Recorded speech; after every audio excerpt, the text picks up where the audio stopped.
think I've been here maybe two and a half years going. I think 2.5 years or something. It's been an amazing experience. Obviously, I'm born Zambian. I live in Botswana. Now I've been here. So I migrated here about 2.5. At first, we were supposed to do one project, and then it led to another and another. So it's been very amazing. It's a beautiful country, the Mountain Kingdom. It's breathtaking locations, breathtaking scenarios, and everything else. So it's a beautiful country, warm people. So when I first came, we partnered up with my colleagues, and we did a 14-episode documentary on the former Prime Minister here in Lesotho, Dr. Jonathan Nyambuya. So it was very interesting, and it started airing on the local broadcaster, Lesotho TV. So the partnership with Lesotho TV was cemented when the consultants from Malaysia came in, the Pemendu consultants with the economic labs. I think they came to give economic consultancy to the government in terms of how then which sectors can employ more people and also generate income. So we were one of the companies that was selected. This company is Kaya Holdings. So we were selected to be part of the smart partnerships, because obviously, as you know, Lesotho is not that far-rich country like South Africa or Botswana or anything. So you find that there's a bit of poverty, levels are high. So the situation was we had already an idea of doing what we call smart partnerships. So now that is what interested the Malaysian consultants to put us with Lesotho National Television, so that we can work with them, because it was a barter system kind of situation that we were working with them. So meaning that they do not have the money, but they want content. We have the content, and then we need our content to be shown on the local broadcaster. So with that, we had to cement our relationship, which now saw us doing many more other productions. So when we did the Dr. Nyambuya documentaries, we moved on to do Palesa. Now, Palesa is a movie on human trafficking. Also, not long ago, the Americans have put Lesotho on the third tier, because they are not convicting. There's been less conviction of people involved in human trafficking. So they gave them ultimatum to change this thing around, to make sure that people who are involved in human trafficking are tried and prosecuted. So we did a movie called Palesa.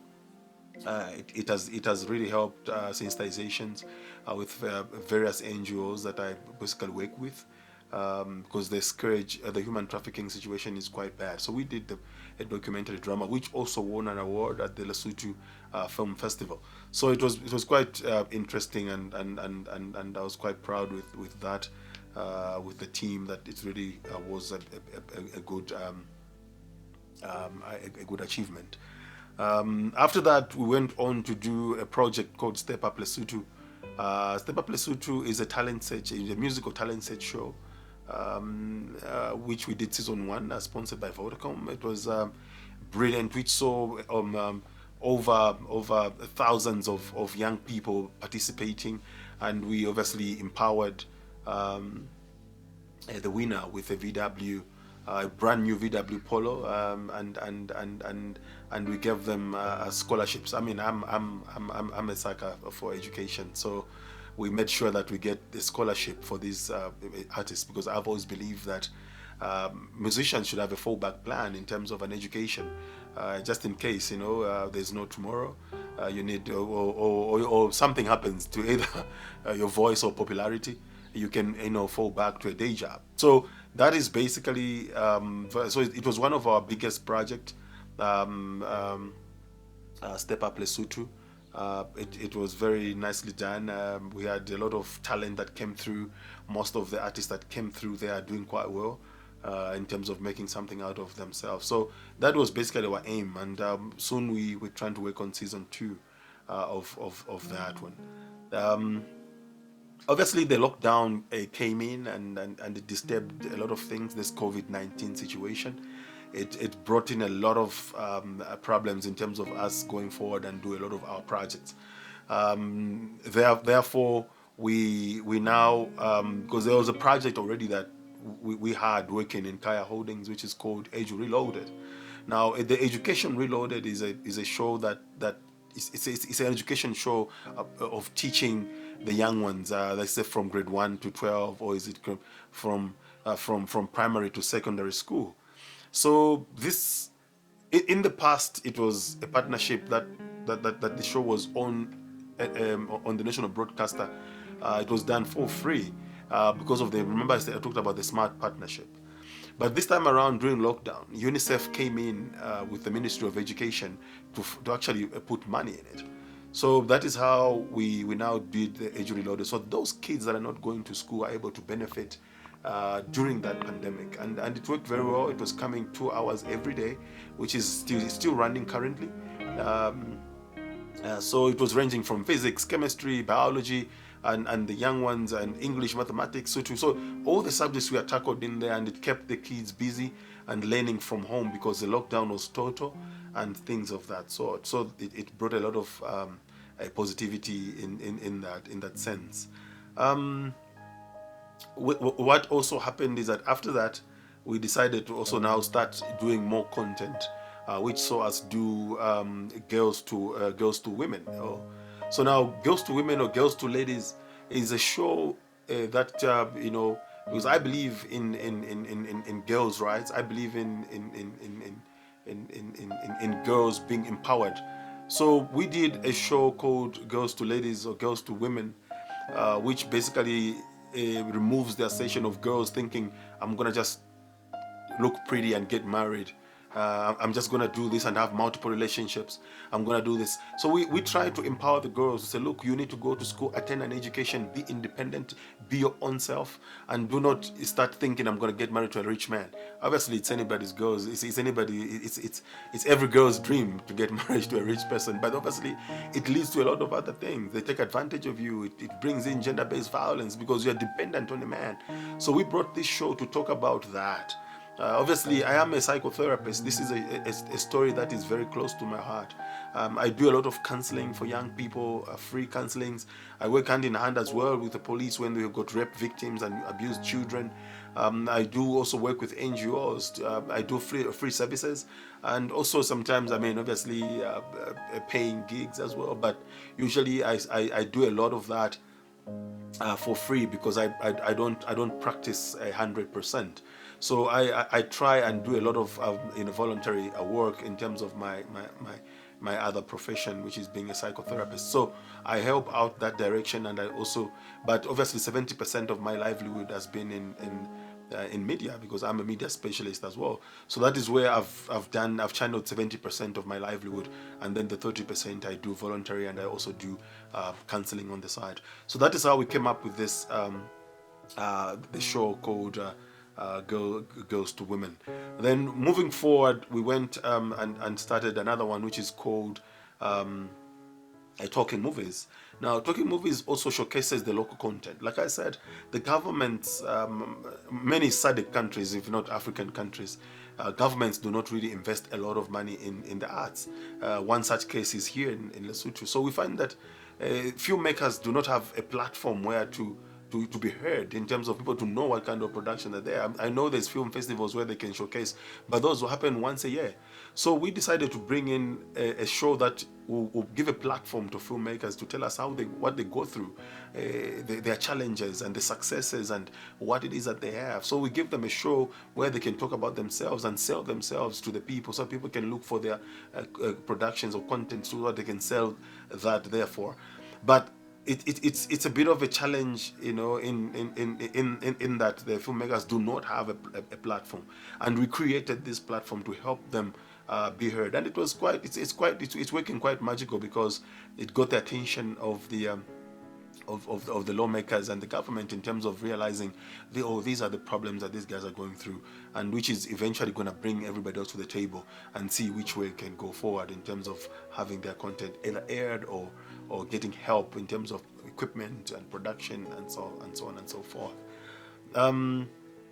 Obviously, after the whole lockdown situation and the COVID disturbances, we had a long time project that we planned that never happened, and then we said, look, what come may, can we do this project? This is a drama series called Bupilo. Once again, we had one of our telecom giants now come to our aid, Econet, to sort of now help us fund it in terms of us producing it. So once again, we went back to the smart partnership of our all-weather friends, LNBS. So Lesotho Television, we partnered once again with Econet, and Alliance Insurance obviously came into that effect to sort of help out and boost that. But Econet is the bigger Econet is a bigger funder for the project. So we running a Bupilo episode, season 1. It's a beautiful story about the lesson behind it is about a family where the man leaves a will, and obviously siblings, stepmothers come to fight for money. So obviously there's a lot of lessons to be learned about preparedness, about leaving a will before you die, because that is going to help out squabbles and troubles that go around families. So it's a day-to-day thing, which is also brings out Hulan Moyo, because you know that Hulan Moyo is the #1 spinner of Lesotho's economy. So it brings out that, and obviously the lessons about COVID-19, so that people can get it from their celebrities. And that is basically what we've been doing. We've done quite a lot, I think, in terms of contributing to the country's entertainment industry and the education sector.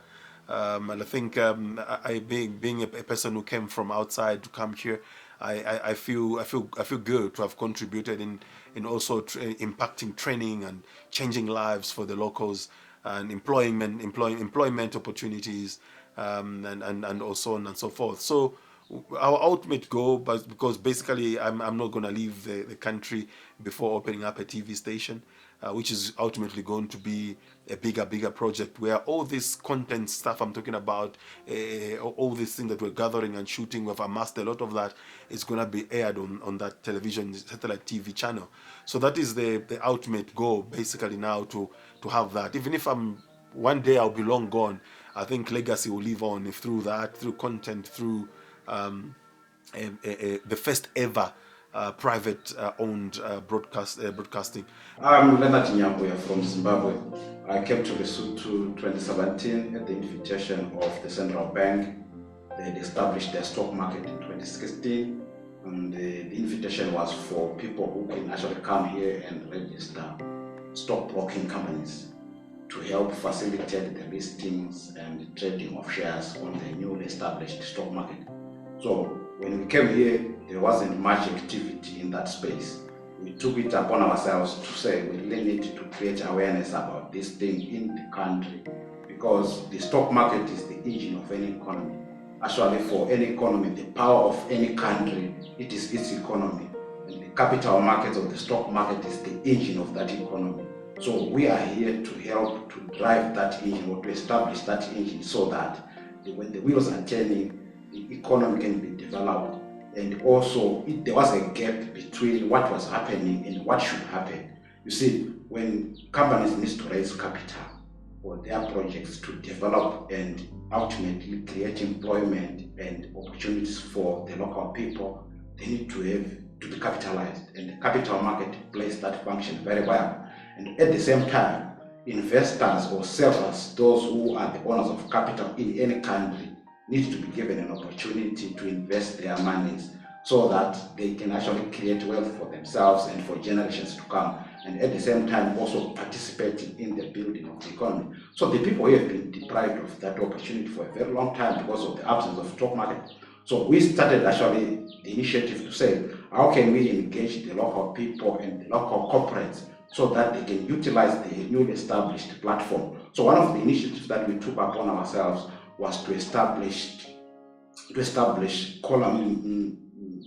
newspaper columns through the leading newspapers around, the Lesotho Times, and the other one that is also a leading publication here. And we do have a weekly publication around in those newspapers where we engage the investors on the one side, and we also engage potential issuers or potential capital seekers in the country. As a result of those initiatives, there are quite a number of interest that has been developing, and we are looking forward to be having a first listed company in Lesotho. See, the first listed company in the country as a result of those initiatives. And actually, at the moment, there are already 2 that has been established and confirmed, and there are quite a number that have joined the queue. So, it did not be of the pandemic, we should be actually talking of people already trading on the Maseru securities market as a result of our initiatives. Being a migrant here in Lesotho, we see ourselves, or I see myself, as someone who has played a role, because what we are doing has not been done by anyone else. It has never been done. We do have actually weekly newspaper articles. We do have advisory workshops that we are engaging with all people who are supposed to be stakeholders in this issue. These include the stakeholders like regulators, other institutions. All those people, we are engaging them, giving our small advice, but which we see ultimately to make a very big difference in this economy of this country. So it's very, very important that what we are doing. And in terms of how we've been accepted around here, we don't have any complaints around. It is only an issue of engaging and understanding each other, where we're coming from. We are so focused on what we are doing, and we see ourselves making a huge difference in the financial service sector, because our role is not going to be limited only in the trading of shares on the capital market. There are other areas where we see some synergies, where we actually see some gaps which we really intend to fill, and actually ultimately all those gaps that when filled, they are going to create employment, and also most importantly skills transfer. We are not going to be covering the whole space ourselves. We actually even at the moment engaged in training local people who are going to take over when we are no longer be in this space. Maybe we've gone back to our countries, but these companies that we are establishing are going to be companies that are going to outlive us, that are going to make a mark in this country. So it's very, very important going forward. So the capital markets in Zimbabwe, they are very much well developed. I think they're actually like in the region, they're second from South Africa. And our stock exchange was established in 1896. So you realize that it's a long time. We actually born while the stock market was there. It was never a new thing. We actually new to this space, but the stock market has already been there. So in terms of even our understanding, when we went through the colleges and everything, we have first-hand practical lessons from the stock exchange, because we would actually be attached to the stock exchange, gain the first-hand experience in terms of trading, in terms of advising, and in terms of actually maintaining marketing integrity. So those are the very fundamentals that we are trying to transfer to Lesotho, because with those issues, those items were already there when we were there. So we are actually trying to bring those aspects to Lesotho, because there hasn't been a stock exchange in Lesotho.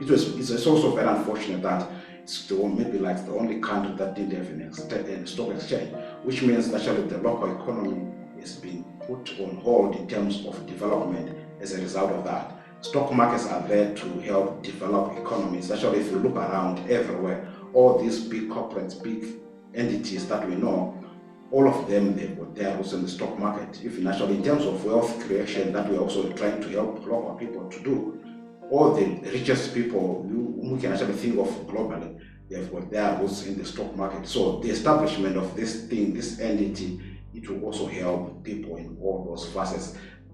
If anything, we are going to be remembered about anything, it's actually making a difference in that space.